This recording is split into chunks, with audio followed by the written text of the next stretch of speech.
الله يخلي لنا اياك يا دكتور. شو بدي اسالك؟ عندي سؤال خفيف بس لا تكبر الموضوع. والله هالسؤال من ايام المدرسه، يعني فيك تقول انه صار جزء من شخصيتي. لا لا مو زياده، يعني فيك تقول مثلا انا بالدخان صداقه بس ما في شي جدي. كم سيجاره باليوم؟ والله حسب المزاج، يعني اذا مبسوط علبه، اذا زعلان علبتين. شلون بدي خفف؟ بتعرف مره دكتور حاولت بساعه كامله دخنت بس سيجاره، الله وكيلك حسيت حالي عم خون الباكيت. بعرف انه التدخين بضر بالصحه والرئه بس بريح نفسيا يا أخي. شلون الراحة النفسية مو بالدخان؟ لكن ليش أول ما شغل السيجارة بصير مثل الشاعر؟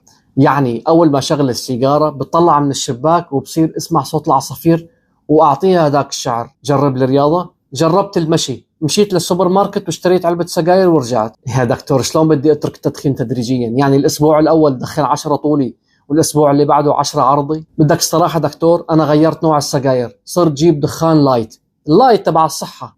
شلون ما بيفرق؟ لايت يعني صحي. عرفت؟ يا دكتور شلون راح اتعب بالمستقبل؟ المستقبل بإيد الله والدخان بإيد اليمين. طبعا عندي أولاد، وعلى فكرة ابني بيساعدني بيجيب لي الولاعة أسرع ما يكون. لا بالعكس، أولادي معتبريني قدوة. دكتور في عندي سؤال طبي، إذا هلأ بطلت الدخان صاحب السوبر ماركت شو راح يحس؟ شلون شو دخل السوبر ماركت؟ صار لي 15 سنة عم ادعم اقتصاديا، ما بصير اختفي فجأة. حاول اني غير السيجارة بشي مفيد. حاولت يا سيدي، مرة جبت كيلو بزر، خلصت كيلو البزر بعدين شغلت سيجارة.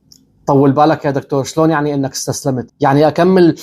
لا يا دكتور انا مو محامي السجاير، بس انت بتعرف يعني عشرة عمر، يعني صاحبي. اقنعتك صح؟ بالله بالله مو رايح تشغل لك سيجارة.